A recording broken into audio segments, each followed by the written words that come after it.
May 2nd, 2011. Abbottabad, Pakistan. 0:30, approximately 40 minutes after the primary objective was confirmed. I'm writing this because I'm done being silent. Because what we found in that compound wasn't just intelligence on terrorist operations. Because some truths are bigger than operational security, bigger than my oath, bigger than the threats they've made to keep me quiet. I was part of the Naval Special Warfare Development Group, what the media calls SEAL Team 6. I was there that night. I was in that compound. And I saw things that the official story will never acknowledge. Everyone knows the broad strokes of Operation Neptune Spear. The world watched as we confirmed the death of the world's most wanted terrorist. What the world doesn't know is what happened in the 3 hours between the primary objective and our extraction. What we found in the northeast corner of the 3rd floor. What we were ordered to never speak about. The assault itself went mostly as planned. 2 modified Blackhawks, 23 operators, multiple teams with specific objectives. Alpha Team secured the main building. Bravo Team secured the perimeter. I was part of Charlie Team. Our mission was sensitive site exploitation. In plain English, we were there to grab everything that wasn't nailed down. Hard drives, documents, phones, anything that might provide intelligence value. Our team leader was a commander I'll call Harrington, a Virginia native, 15 years in naval special warfare, 3 combat deployments, calm under pressure.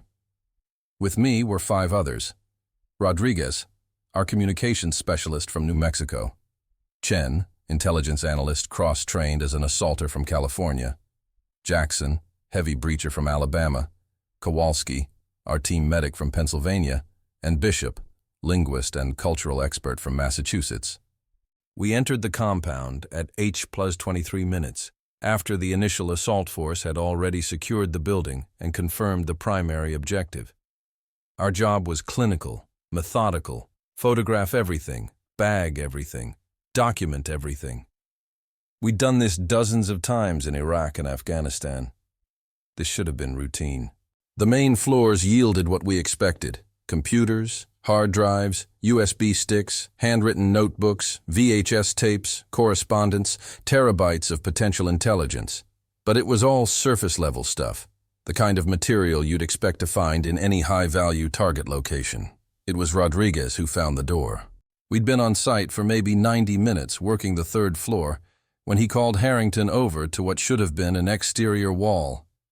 The architectural plans we'd studied showed this as a simple rectangular structure. But Rodriguez's thermal imaging was showing a void space behind the plaster.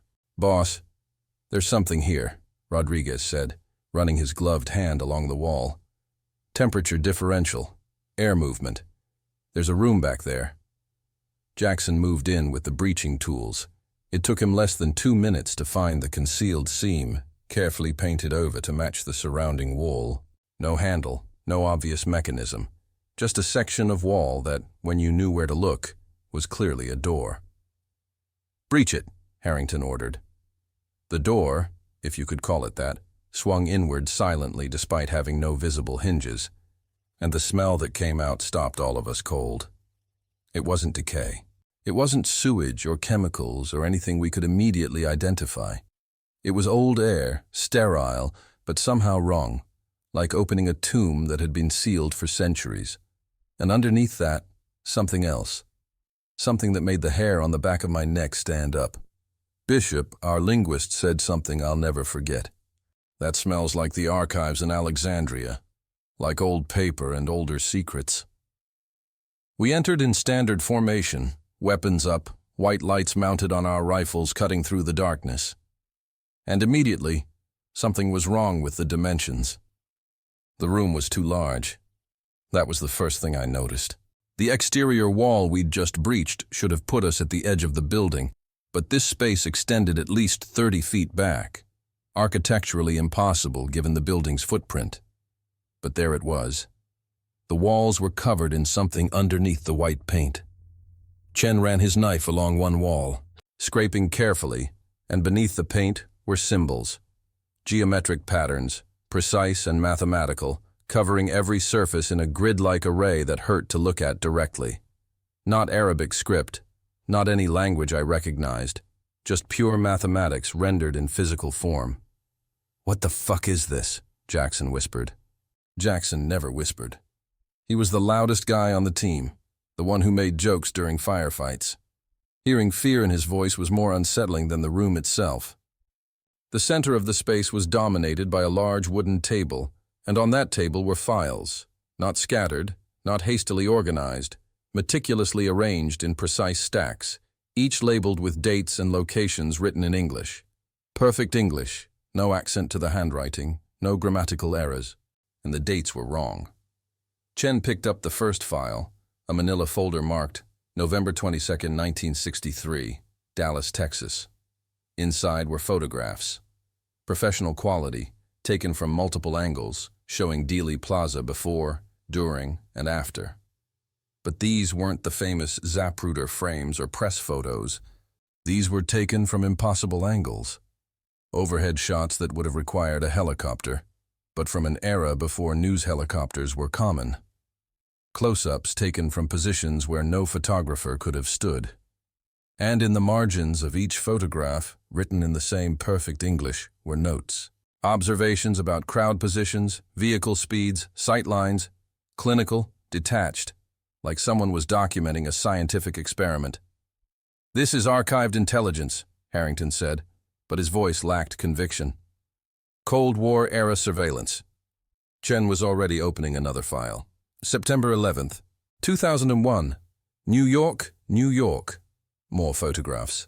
The towers, before and during, but again, impossible angles. Shots from positions inside the buildings that no one should have survived. Images captured at the exact moment of impact from perspectives that no camera should have recorded. And more notes.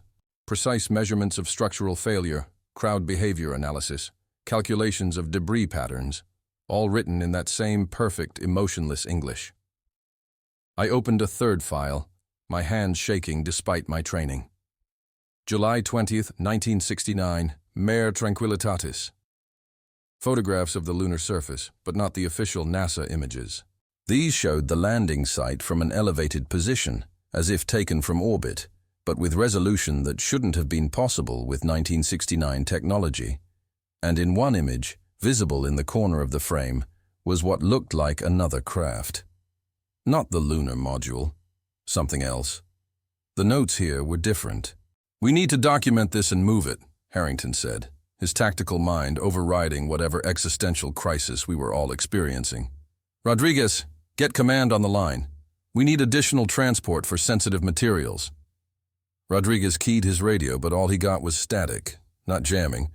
We knew what electronic warfare sounded like. This was different. A kind of white noise that almost sounded like it had structure to it, like voices speaking just below the threshold of comprehension. "Comms are down, boss. Can't raise the bird or ground team." "Atmospheric interference," Harrington said. But we all knew better. We'd just assaulted a compound in perfect radio conditions. Nothing should have changed. Kowalski had moved to the far wall where another stack of files sat. These were different. Older, yellowed paper in leather portfolios. He opened one carefully, and his face went white. "Boss, these dates. They're future dates." We gathered around him. The file was marked June 18th, 2014, Mosul, Iraq. Inside were photographs, digital, high-resolution, showing a city under siege, black flags flying from government buildings, mass executions, refugees fleeing in columns that stretched for miles. This was 2011.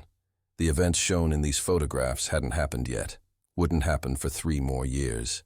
But the images were dated, stamped, annotated with the same clinical precision as all the others. Chen grabbed another future-dated file.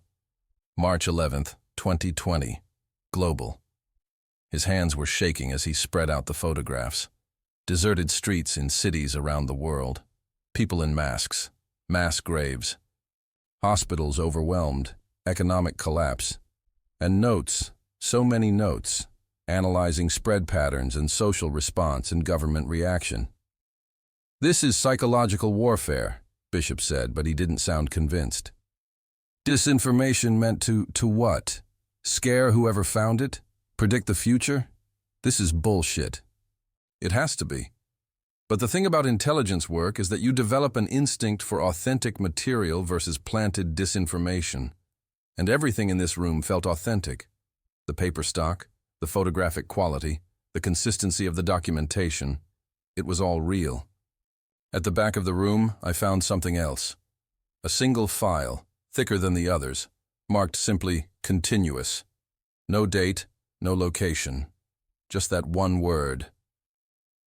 Inside were photographs spanning decades. The same location, a nondescript building in what looked like Eastern Europe, photographed from the same angle in different eras. 1940s, based on the vehicles. 1960s, 1980s, 2000s, and more recent 2010, 2011. But it wasn't the building that caught my attention. It was the figure visible in every photograph, always in the same position, always facing the camera. A person, I couldn't tell gender or age from the distance, wearing clothes appropriate to each era, but clearly the same individual, the same height, the same posture, the same position relative to the building. Across decades, the same person, not aging, not changing, just continuous. The notes accompanying these photographs were questions. Observer or observed, marker or guardian, waiting or watching, and then, in larger handwriting at the bottom, still there, always there, will always be there. "We're packing this up and getting out," Harrington ordered. "All of it. Every file, every photograph, everything. Chen, get bags. Jackson, help him. We move this to the bird in 5 minutes." That's when the silence became noticeable. The compound had been loud with activity. Helicopter rotors, radio chatter, operators moving through the building, the ambient sounds of a tactical operation. But at some point, without any of us noticing exactly when, it had all stopped. Not faded. Stopped.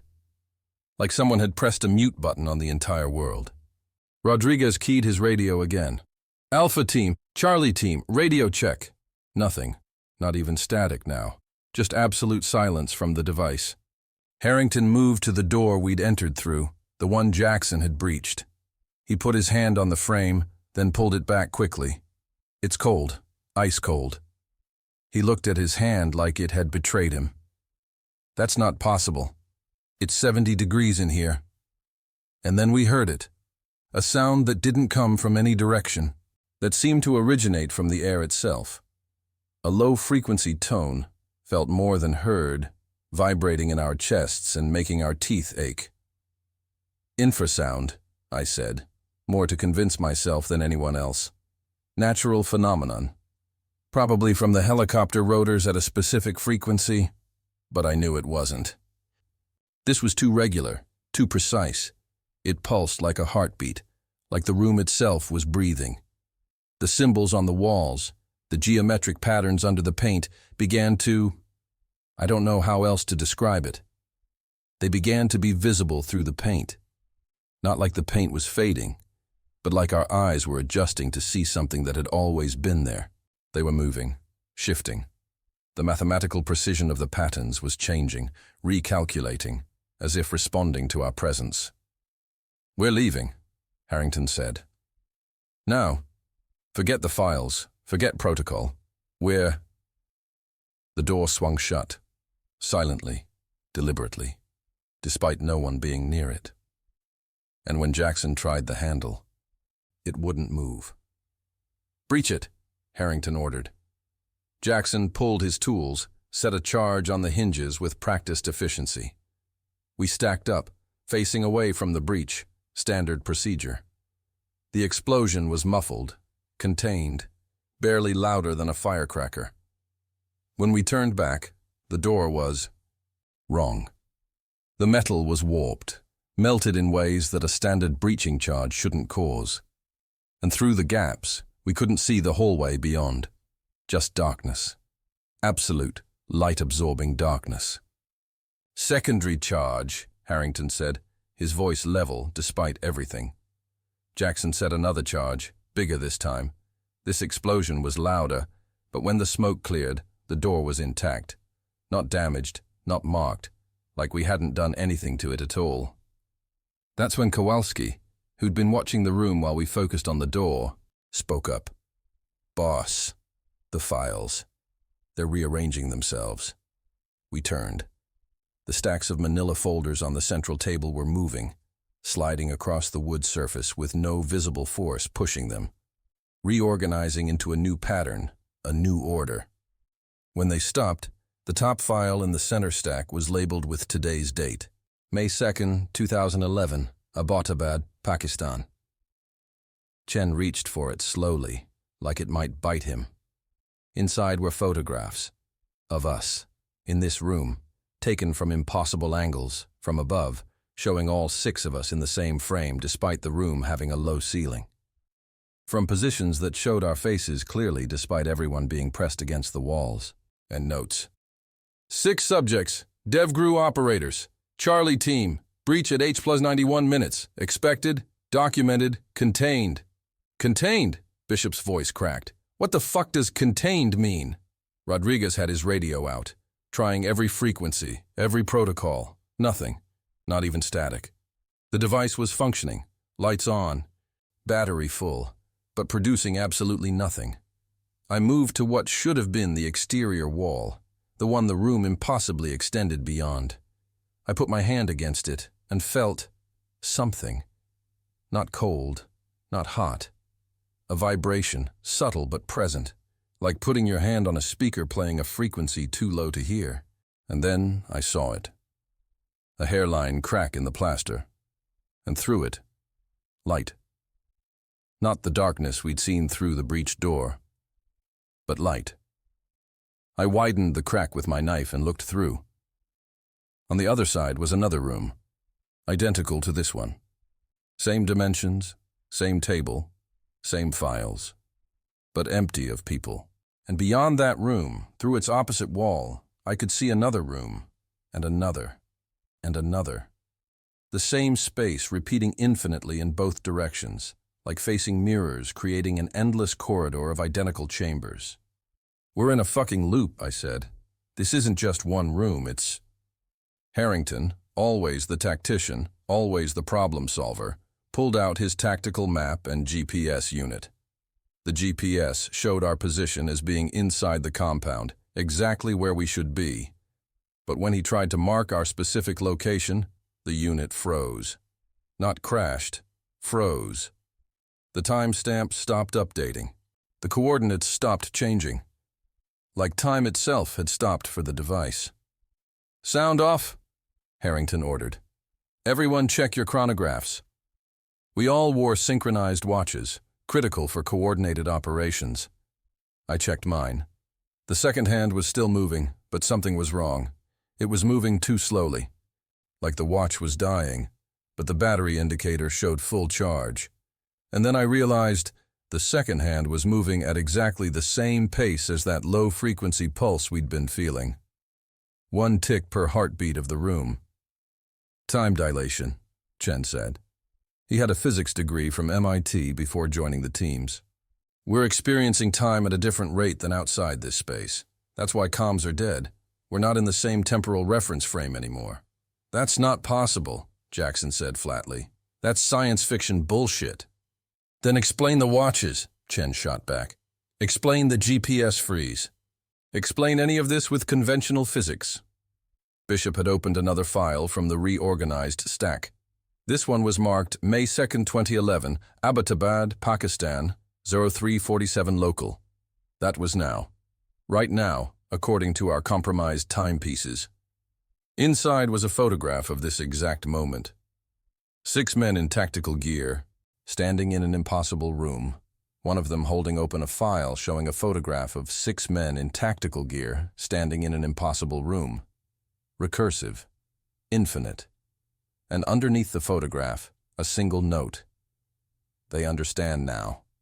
Good. Understanding is the first step. First step to what? Rodriguez demanded. Of the room, of the files, of whatever intelligence was documenting our presence. As if in answer, more files began to move on the table, stacking themselves into a new configuration, spelling out something with their arrangement. We circled around, looking at the pattern from above. The files had arranged themselves into coordinates, precise latitude and longitude numbers, formed from the way the folders overlapped and aligned. That's in Afghanistan, Bishop said, reading the coordinates. Helmand Province, middle of nowhere, no significant settlements. Harrington pulled out his tactical map, plotted the coordinates. There's nothing there. According to this, it's just empty desert, not even a village. But there was a new file now, appearing on the table despite none of us placing it there, marked with those exact coordinates and tomorrow's date. Inside, photographs of ruins, ancient stone structures, partially buried in sand. And in the center of the ruins, another door, just like the one we'd breached to enter this room. The same concealed construction, the same invisible hinges. The note with these photographs. Next containment. 7 guardians required. You are 6. Find the 7th. Guardians? Kowalski's voice was barely a whisper. Guardians of what? Another file moved to the top of the stack. This one had no date, no location, just a title. The Archive. Inside were photographs unlike the others. Not of specific events or places, but of something else. Darkness that somehow had structure. Void that somehow had dimension. And running through this darkness, like threads in fabric, were lines of light. Mathematics made visible. Reality reduced to pure information. And the notes. Not a collection, not a library. The record of all things, kept by what exists outside temporal constraint. Observation without bias, documentation without judgment. Everything that happens is happening, will happen, recorded, maintained, preserved. This is what we found, I said, the implications crashing down. We didn't find terrorist intelligence. We found, what? A surveillance system? An observation post? Something's been watching. Everything. Always. Chen was flipping through more files now, pulling them at random. Different historical events, different locations, different eras, all documented with the same clinical precision. Wars, assassinations, natural disasters, personal moments no one should have been able to photograph. Every significant event in human history and countless insignificant ones, all recorded from impossible perspectives. But why? Bishop asked. What's the purpose? Who's watching? The low-frequency pulse changed. Not louder, but more complex. Multiple tones now, harmonizing in a way that created phantom sounds in the gaps. And in those phantom sounds, almost like we were meant to hear it. Words. Not in English. Not in any language. But we understood them anyway, the meaning transmitted directly into our consciousness without the need for linguistic translation. Continuity, verification, proof. Proof of what? Harrington demanded of the empty air. The response came in the same way. That it happened, that it was real, that when you are gone and your species is dust, what you did will still be known. You are being remembered. This is the greatest gift. Rodriguez had his weapon up, pointing at nothing, at everything. Show yourself! What are you? Where are you? The files moved again, and this time they didn't stop. Every folder on the table rose into the air simultaneously, hovering, pages flipping open of their own accord. Hundreds of photographs, thousands, visible all at once. All a collage of human history spanning centuries, all floating in the air around us. And we could see the pattern, the same structures, like this room, appearing in different eras, different cultures, different continents, different time periods. Always hidden, always concealed, always marked with those same geometric symbols. A temple in ancient Mesopotamia, a chamber beneath the library of Alexandria, a room in a medieval monastery, a basement in a World War II bunker, an office in a Cold War government building, this compound in Abbottabad, nodes in a network, archives in an archival system, observation posts for whatever this was. You're everywhere, I said. You've always been everywhere. Every major event, you've documented it. You've been watching us since, Since when? Since we started being worth watching. The response formed in our minds. Since you became aware of being watched. Consciousness creates the observer. Your awareness made us necessary. The philosophical implications were staggering, but Harrington's tactical mind cut through it. What do you want from us? Why show us this? Because you found it. Because you were meant to find it. Because the archive must have guardians who understand what they guard. 7 sites remain accessible. 7 observers required. You are 6. We're not, Harrington started, but the presence, or whatever it was, cut him off. You already are. The moment you entered this space, you became part of the archive, recorded, documented, preserved, and more, you became aware. Awareness creates responsibility. You cannot unknow what you now know. The files began to settle, floating back down to the table in a new arrangement. 7 stacks now, each marked with different coordinates, locations scattered across the globe, each with tomorrow's date. We're not doing this, Harrington said firmly. We're leaving. We're getting back to our team, completing our actual mission, and... The door opened. Just like that, silently, showing the hallway beyond. Normal hallway, normal lighting, normal reality. You may leave, the presence communicated. The choice has always been yours. But you cannot leave what you have learned. You cannot abandon what you have seen. And when the 7th finds you, and they will, you will understand that some duties transcend orders.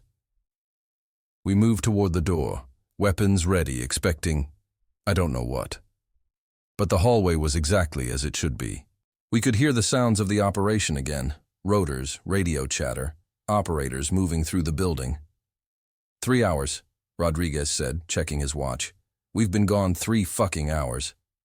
But when we emerged into the hallway, when we checked with the Alpha team, they told us we'd been out of contact for less than 10 minutes. Time dilation. We'd experienced 3 hours in a space where only minutes had passed outside, or the other way around. I still don't understand the physics. We returned to the room with the rest of Charlie team, bringing Alpha team members to witness. But when we breached the concealed door again, there was only a small storage closet. No impossible dimensions, no files, no table. Just cleaning supplies and old paint cans. You guys need sleep, the Alpha team leader said, not unkindly. Long op, high stress. Sometimes the mind plays tricks. But we all knew what we'd seen. And when we compared notes later, privately our accounts matched perfectly. Every detail, every file, every impossible photograph. Whatever it was, we'd all experienced it. The extraction went smoothly. We removed hard drives, documents, the expected intelligence haul from the compound. Nothing about the room, nothing about the files. As far as the official record was concerned, they'd never existed. Debriefing happened at Bagram, then at JSOC headquarters, then at Langley. We told them about the standard materials. We didn't mention the room. Some unspoken agreement between all 6 of us. This wasn't something we could explain. Wasn't something they'd believe. Wasn't something that should be in any official record. But 3 days after we returned stateside, I got a message. Not official channels, not through JSOC. A text from an unknown number. Coordinates, 33.8 degran, 71.2 degree. Tomorrow, come alone or come together. Choose. I recognized those coordinates. They'd been in the files. The location in Helmand Province, the one marked for the day after we'd been in that room. I called Harrington. He'd gotten the same message. So had Rodriguez, Chen, Jackson, Kowalski, and Bishop. We're not going, Harrington said. This is psychological warfare, coercion. But what if it's real? I interrupted. What if there really is another site? What if someone needs to what? Harrington cut me off. Guard it? Protect it? We're not guardians of some cosmic library. We're SEALs. We have actual missions, actual responsibilities.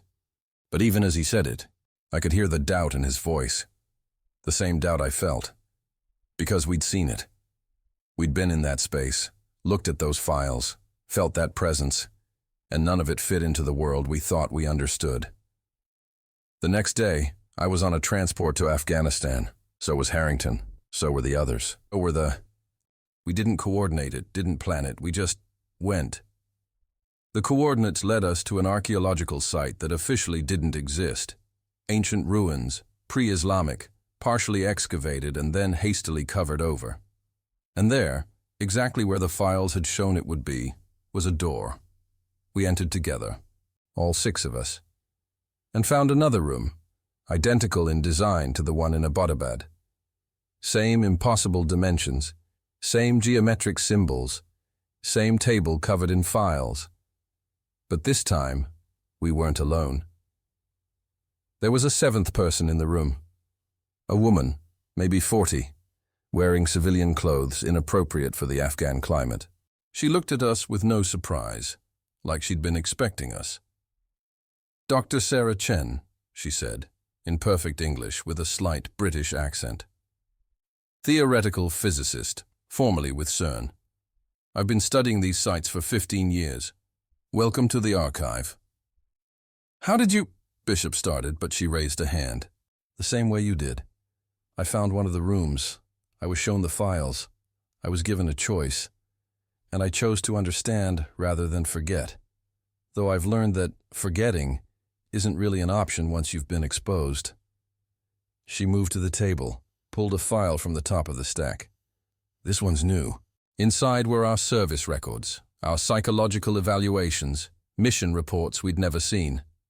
And underneath those official documents were others, our childhood photographs, our first days of school, our first loves, our first losses. Every significant moment of our lives, documented from impossible perspectives. "They've been watching you your whole lives," Dr. Chen said. "All of us. Every human who achieves a certain threshold of consciousness, a certain level of awareness. We become part of the record, not just what we do, but what we think, what we feel, what we choose."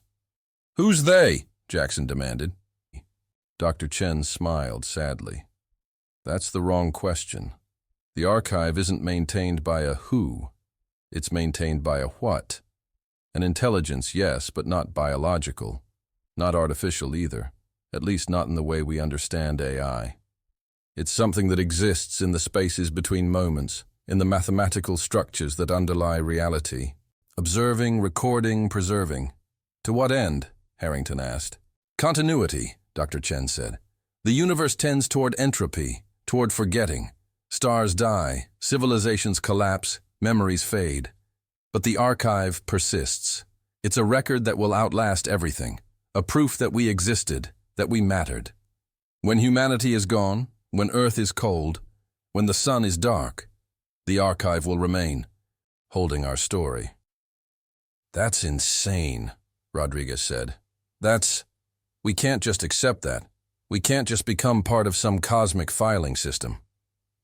You already are, Dr. Chen replied. The moment you became aware of the archive, you became part of it.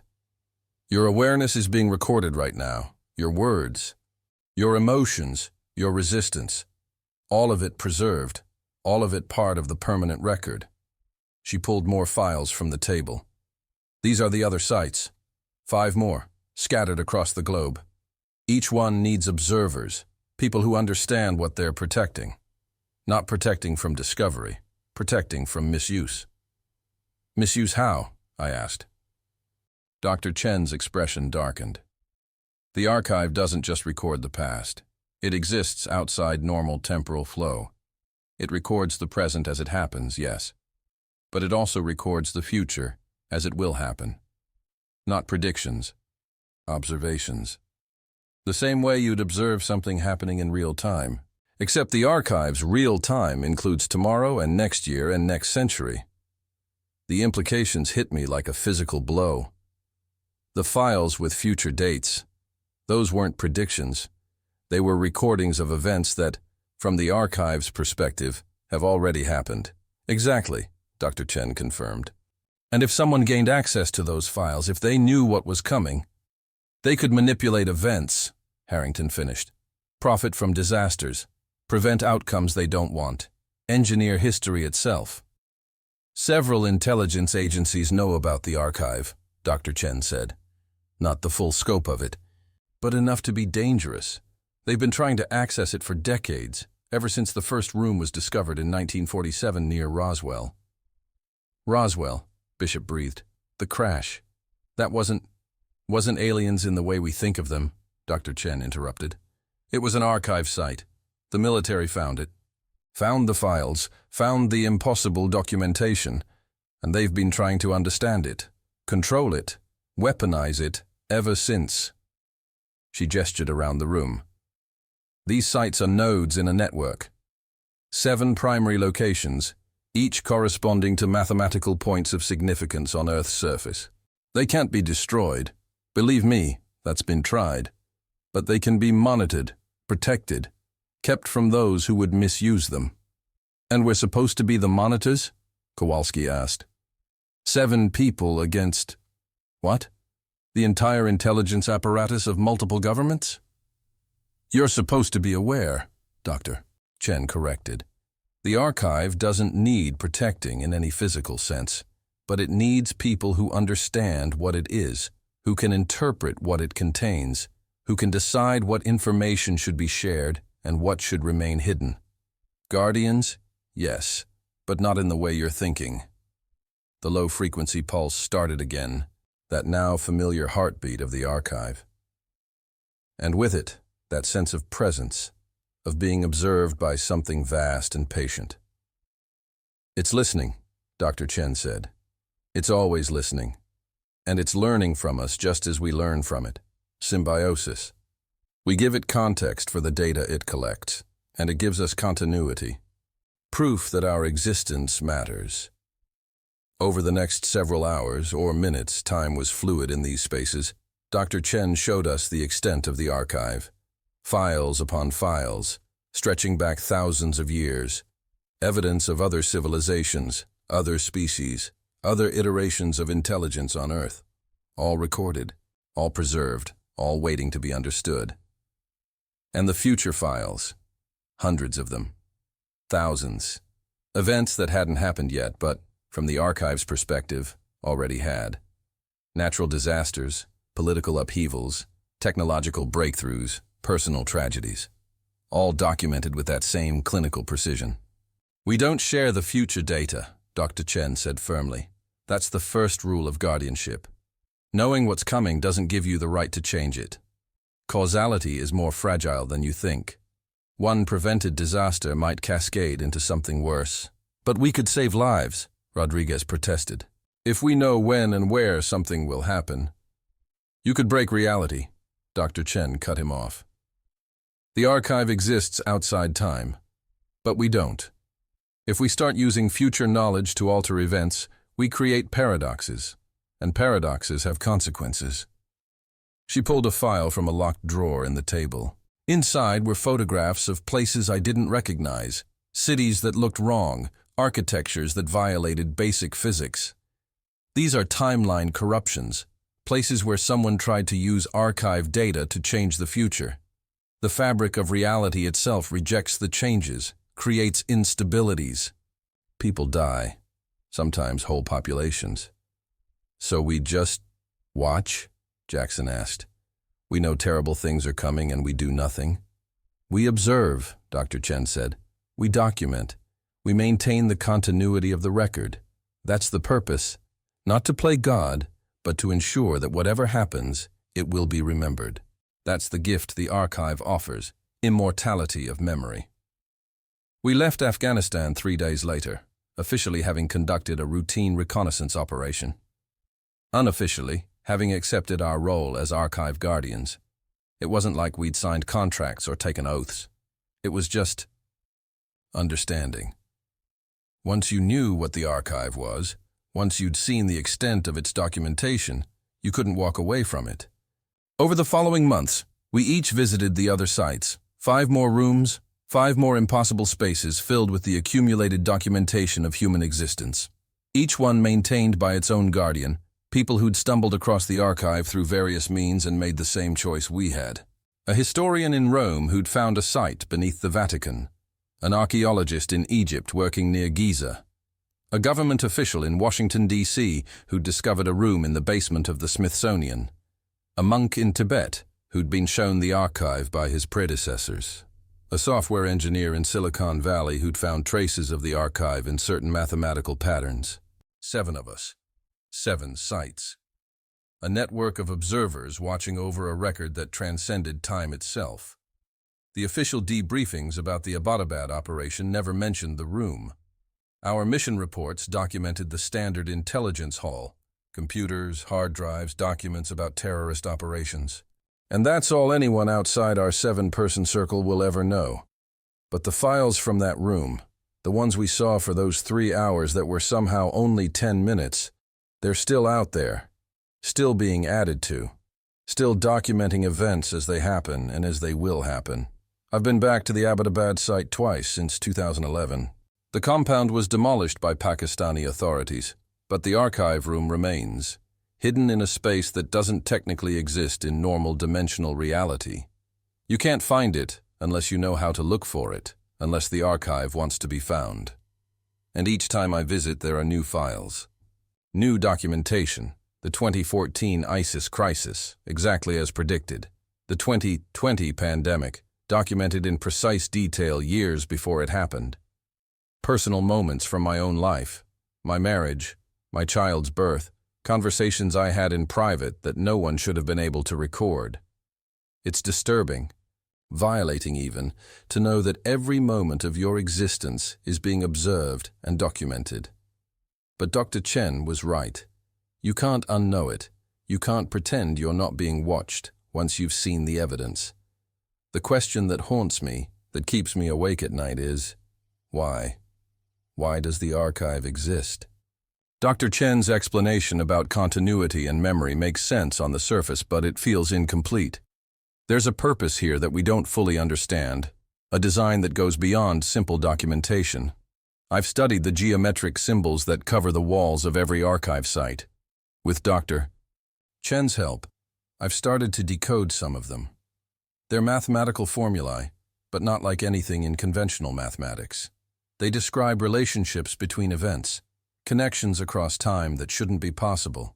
And I've found patterns, specific events that the archive focuses on more heavily, documents more thoroughly. Not always the biggest historical moments, but certain points that seem to have disproportionate importance in the archive's record-keeping. Moments of choice. Times when history could have gone multiple ways, when individual decisions created cascading consequences. The archive doesn't just record what happened, it records what almost happened. What might have happened, what would have happened if different choices had been made. It's mapping possibility space. That's the only way I can think to describe it.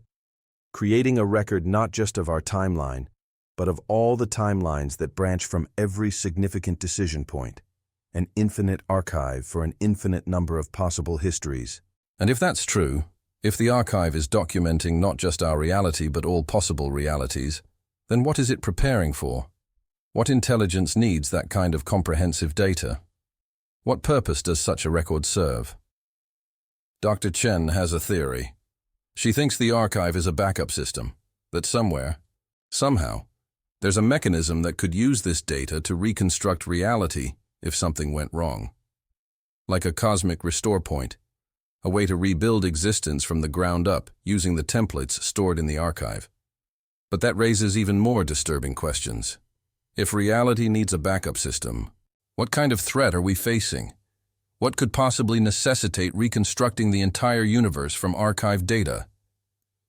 I've seen files that hint at the answer, documentation from deep time, millions of years ago, records of previous civilizations, previous iterations of intelligence on Earth.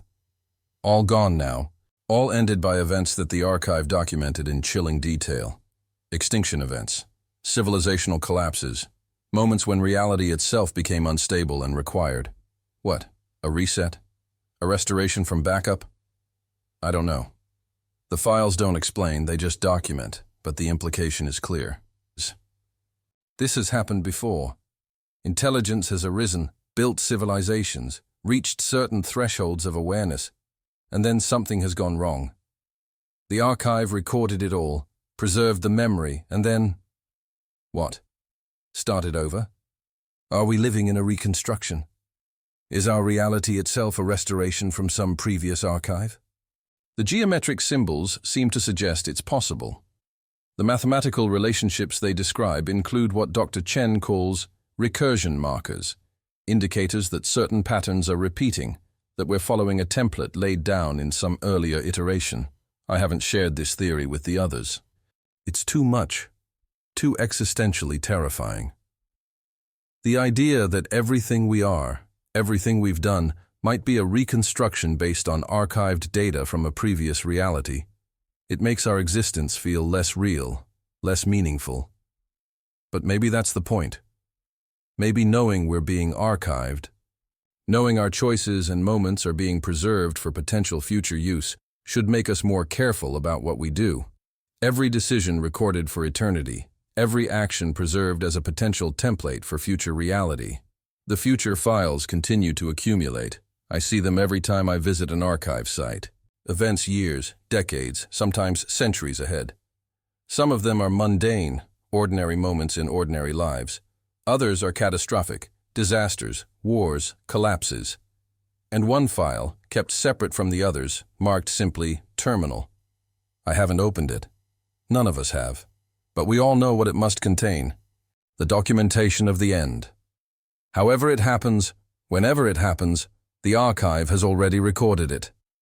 Dr. Chen says the archive will outlast humanity, will continue documenting long after our species is extinct. The record will persist even when there's nothing left to record, a permanent memorial to a civilization that briefly flowered on a small planet, orbiting an unremarkable star. There's a comfort in that, I suppose, knowing that we'll be remembered, that our story won't disappear into the void when the last human draws their last breath. The archive ensures our immortality, even if it's just the immortality of data. But I can't shake the feeling that the archive isn't just passive observation, that it has agency, purpose, intention.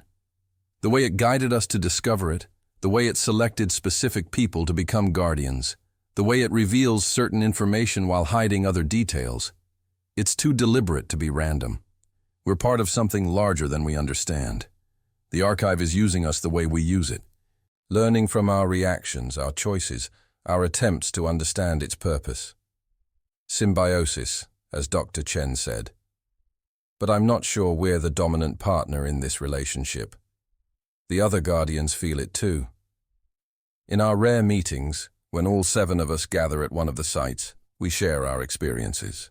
Strange synchronicities, moments when the archive seems to anticipate our needs, files that appear exactly when we're looking for specific information. It's teaching us, training us, preparing us for something. The question is, what? What does an intelligence that exists outside time, that documents all of history, past and future, need from 7 human guardians? What role are we being prepared to play? I think about that final file, the one marked terminal. And I wonder if our purpose is connected to whatever that file contains.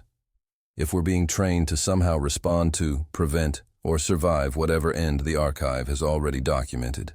Or maybe we're meant to do something else entirely.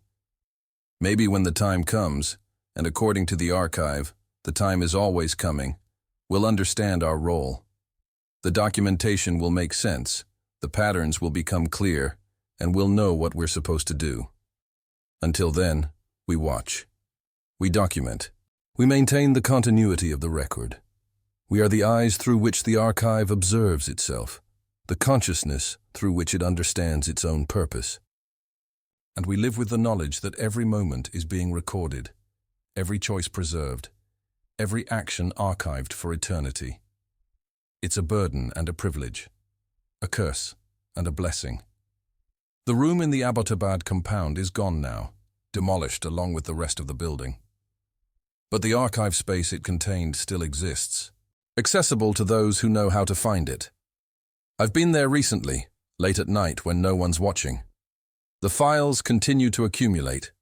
New photographs, new documentation, new records of events that haven't happened yet, but from the archive's perspective, already have.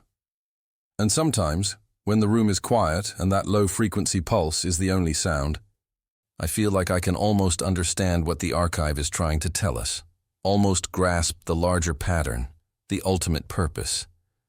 But then the moment passes, and I'm left with the same questions I had when I first entered that impossible space 11 years ago. Questions that may never have answers, or may have answers we're not yet ready to understand. All I know for certain is this: we are being watched. We have always been watched. Every moment of human history, every decision, every consequence, all of it documented, all of it preserved, all of it part of a record that transcends time and space. And somewhere in that infinite archive of human experience, there's a file with your name on it. Your life, your choices, your moments, all recorded from perspectives you never knew existed, all preserved for purposes you may never comprehend. The archive doesn't judge. It doesn't interfere. It just observes and documents, creating a permanent record of everything that was, is, and will be. And now that you know it exists, you're part of it too. Your awareness has been noted, recorded, added to the infinite documentation of conscious beings who have looked into the archive and glimpsed the eternal record. Welcome to the continuity. Welcome to the observation. Welcome to the knowledge that nothing is forgotten, nothing is lost, and everything, absolutely everything, matters enough to be remembered forever.